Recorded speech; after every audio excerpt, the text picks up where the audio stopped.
નમસ્કાર મારા વાલા ગુજરાતી મિત્રો, જાગો જોગી જાગો ચેનલમાં આપનું સ્વાગત છે. તો આજે આપણે વાત કરીશું કે આપણા જીવનમાં જે દુઃખ પડે છે, આપણા જીવનમાં જે ઠોકરો વાગે છે, તે ખરેખર આપણા સૌથી સારા મિત્ર જ છે. કારણ કે જીવનની ઠોકરો આપણને જગાડવા માટે આવે છે. તો લગભગ આ સંસારના બધા જ મનુષ્યના જીવનમાં કોઈને કોઈ પ્રકારની ઠોકર વાગતી જ હોય છે. કેમ કે જેની પાસે સંપત્તિ છે તેને આપણે સુખી માનીએ છીએ. તે આપણી ભૂલ છે. સંપત્તિ એક સગવડ છે, સંપત્તિ એક વ્યવસ્થા છે. તો એવું ન માની લેવું કે સંપત્તિવાળા પુરુષોના જીવનમાં ઠોકરો નથી વાગતી.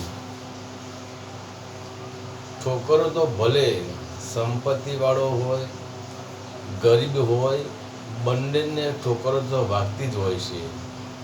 કેમ કે બંને દુઃખી જ છે. નથી સંપત્તિવાળો સુખી, નથી ગરીબ સુખી. કોઈ સુખી નથી. તો ચાહે ઠોકર વાગવાનો અનુભવ, વેદના, પીડા એક જ પ્રકારની હોય છે. ભલે ઠોકરો જુદી જુદી જાતની વાગે છે, પરંતુ મન અને ચિત્ત ઉપર અસર તો એક જ સરખી થતી હોય છે. કેમ કે ઠોકર વાગવાના સમયે દરેકનું હૃદય એક જ શબ્દ વિચારતું હોય છે કે આ જીવન ઝેર જેવું છે. આવું જીવન જીવવા કરતાં તો મરી જવું સારું. પરંતુ આવું વિચારતાની સાથે જ વિષય, વાસના, મોહ, લોભનો પવન, મારાપણાનો પવન, હુંપણાનો પવન આવી જાય છે. અને એ પવનના કારણે જ ભલે ઠોકર વાગી હોય તેમ છતાં મનુષ્ય જાગૃત થતો નથી. હા, થોડીવાર માટે હૃદય હોશમાં આવી જાય છે, પરંતુ વાસનાની બેહોશીના કારણે ઠોકર વાગવા છતાં મનુષ્ય જાગૃત થતો નથી. એટલે જ કહેવાય છે કે તેજીને ટકોર અને ગધેડાને ડફણા. જો જીવનમાં ઠોકરો વાગવા છતાં પણ જેની આંખ ન ખુલે તો સમજી લેવું કે આ મનુષ્ય ગધેડા જેવો છે. અને તમે ઠોકરોને શું માનો છો?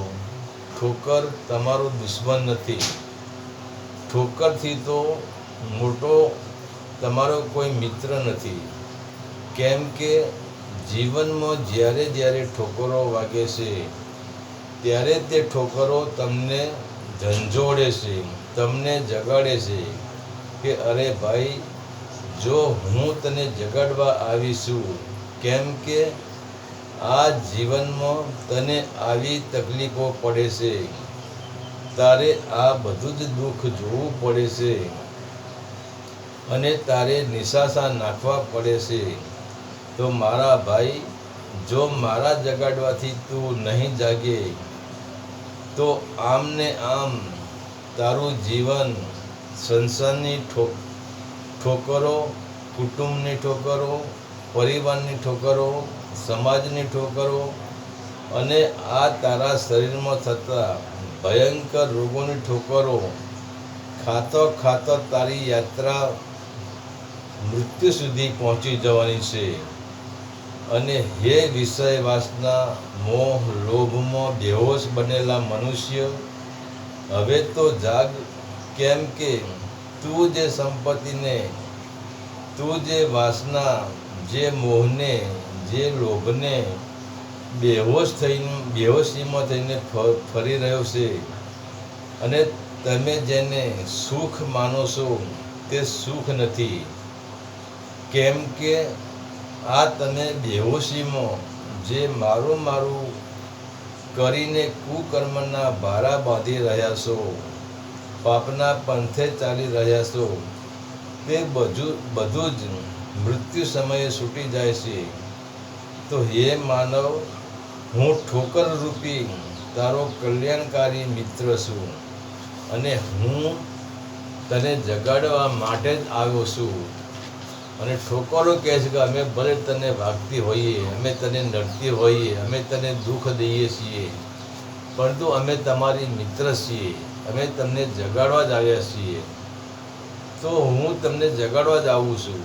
તો હે બેહોશીમાં ભરેલા મનુષ્ય, મારી સાથે મિત્રતા કરી લે અને મને સમજી લે, તો તારા જીવનના દરેક દુઃખના દરવાજા બંધ થઈ જશે ને તારા જીવનમાં આનંદના દરવાજા ખુલી જશે. અને જો તું મારો મિત્ર બનીશ ને, તો અનંત જન્મ પછી તને મળેલો આ મનુષ્ય અવતાર ફોગટમાં નહીં જાય. તારો મનુષ્ય જન્મનો ફેરો સફળ થશે અને તારું કલ્યાણ થશે. તારા જીવનમાં આનંદના ફૂલ ખીલી ઉઠશે.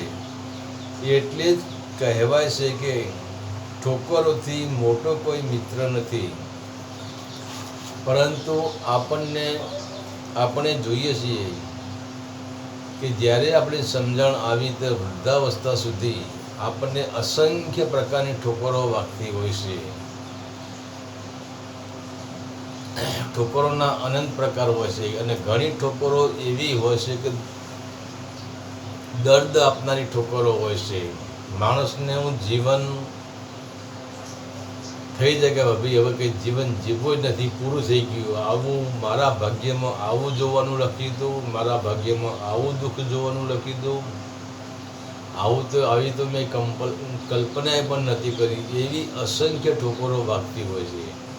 અને જ્યારે ઠોકર વાગે ત્યારે 2 મિનિટ માટે દરેક મનુષ્યનું હૃદય રડી પડે છે કે આના કરતાં તો મરી જવું સારું, આના કરતાં તો આપઘાત કરી લેવો સારો, આના કરતાં તો ક્યાંય નાસી જવું સારું.